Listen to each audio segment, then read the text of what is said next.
The music was loud. Laughter echoed across the open-air wedding lawn. Champagne glasses clinked, heels clicked against cobblestone, and golden lights twinkled above like stars dancing in celebration. Everything looked perfect, flawless, except for the 12-year-old girl sitting quietly in a wheelchair near the far edge of the festivities. Her mint green dress, carefully chosen to match the bridesmaids, was slightly crumpled in her lap. Her hands, small and trembling, were folded neatly, the knuckles pale from the pressure. Her long brown curls fell loosely around her shoulders, partially hiding the fresh tears glistening in her eyes. No one noticed, or rather, they did, and pretended not to.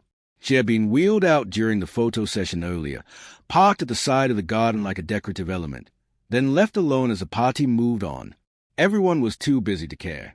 She was the daughter of the groom's boss, the powerful CEO funding half the wedding. But her presence had faded into the background until one man standing at the buffet line with his daughter glanced over, frowned deeply, and whispered to her, "Why is that little girl all alone?" If you believe that no one deserves to be left behind, no matter their condition, please take a moment to like this video, leave a comment, share it with someone who needs a reminder of kindness, and subscribe to Kindness Corner.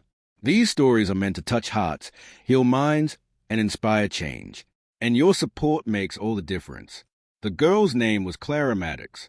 Born to privilege, raised with the best tutors and the most expensive toys, her life changed forever one winter when a rare autoimmune disease left her paralyzed from the waist down. It had happened swiftly, cruelly. One moment she was climbing trees in the family summer estate, and the next she was in a hospital bed, confused, staring at legs that no longer listened to her brain. Her father, Charles Maddox, was the kind of man who moved stock markets with a phone call. Powerful, demanding, and emotionally distant. Her mother had passed when Clara was 6. After the diagnosis, Charles buried himself deeper in his empire, hiding his helplessness beneath layers of schedules, bodyguards, and quarterly earnings reports. Clara was left in the care of round-the-clock nurses and therapists, but rarely, if ever, in the arms of someone who simply loved her. So when the invitation to his CFO's daughter's wedding came, one he couldn't afford to skip for optics, Charles decided to bring Clara along, not to include her, not to bond, but because it looked better to appear as a family man. She had her hair done. She had a dress custom-made. He had a nurse prepare her for travel. But once they arrived at a luxurious vineyard-turned-wedding venue, he disappeared into boardroom-style conversations, clinking drinks with investors, posing for selfies with the groom, and never once asking her how she felt. Clara's wheelchair was quietly wheeled to the garden's edge, and there she sat, pretending to admire the roses, pretending she didn't feel invisible. The single dad's name was Jaime Ross, a former high school English teacher turned delivery driver after the loss of his wife. Jaime had raised his daughter, Ella, with grit and humility. He didn't have a lot, but what he had, he gave with all his heart. Ella, now 13, stood beside him in a simple blue dress, holding a soda cup and eyeing the dessert table. They weren't supposed to be there, not originally. Jaime was a friend of the caterer called in last minute to fill a staff shortage. He brought Ella along because he had no one to leave her with. That's how fate works sometimes, slipping grace into places where it's least expected. Jaime first noticed Clara during the speeches. The crowd laughed as the best man recounted embarrassing college stories, but Jamie's eyes kept drifting back to the young girl in the mint green dress. She was clapping softly, politely, but something about her smile felt rehearsed. It was when a group photo began and everyone rearranged themselves into position, without asking if Clara wanted to be included, that Jaime turned to Ella. "Do you see that?" he asked. "She's just sitting there." Ella followed his gaze and nodded, her brows furrowing. After a moment, Jaime walked over. It wasn't dramatic. It wasn't loud. He simply approached slowly, crouched beside her, and said, "Hi, my name's Jaime. You okay out here by yourself?" Clara looked at him with wide, startled eyes. No one had spoken to her in hours. She stammered, "I'm fine." But her voice cracked, and that was all Jaime needed to hear. Ella joined them, smiling shyly. "I love your flower crown," she said. Clara's hand rose to touch it. "Thanks," she whispered. "It's from the bridesmaids." Jaime nodded. "Mind if we hang out with you for a bit?" And just like that, her world shifted. What followed was not a grand miracle. There were no fireworks, but in those small, patient moments, something extraordinary bloomed. Jaime asked her about her favorite books. Clara, who rarely got to talk about the fantasy novel she devoured, lit up with excitement. Ella shared a funny story about slipping in the buffet line.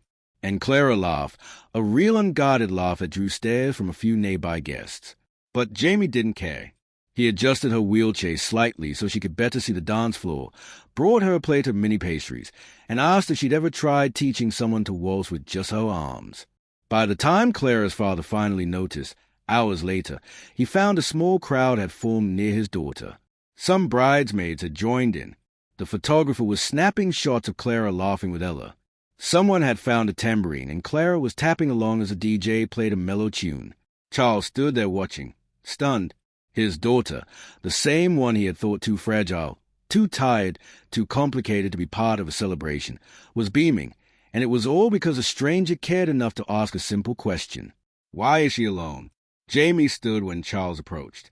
Clara tensed, but Jaime held his ground. Sir, he said respectfully, I hope you don't mind. She seemed like she needed some company. Charles looked from Jaime to his daughter, then back again. Something shifted in his face, not anger, but something closer to shame. He nodded slowly. Thank you, he said. It was barely audible, but it was real. The next day, Charles did something no one expected. He called off 2 meetings. He asked Clara if she wanted to have lunch. Just the 2 of them. He listened, really listened. He asked her what made her smile, what scared her, what she missed most about walking. And for the first time since her diagnosis, Clara felt seen by her own father. It wasn't perfect. It wasn't a fairy tale. But it was a beginning of something honest. As for Jaime and Ella, they left the wedding with full hearts and a story they would never forget. Months later, Jaime received a handwritten letter from Charles Maddox. Inside was a simple message. Thank you for reminding me what matters. I missed too much of her already, but thanks to you, I won't miss the rest. Attached was a scholarship certificate for Ella's dream music school, fully funded. If this story touched your heart, if you believe that kindness still has the power to change lives, please like this video, share it with someone you love, and subscribe to Kindness Corner. We share stories that honor compassion, hope, and the strength found in unlikely heroes. Your engagement helps us reach more hearts around the world.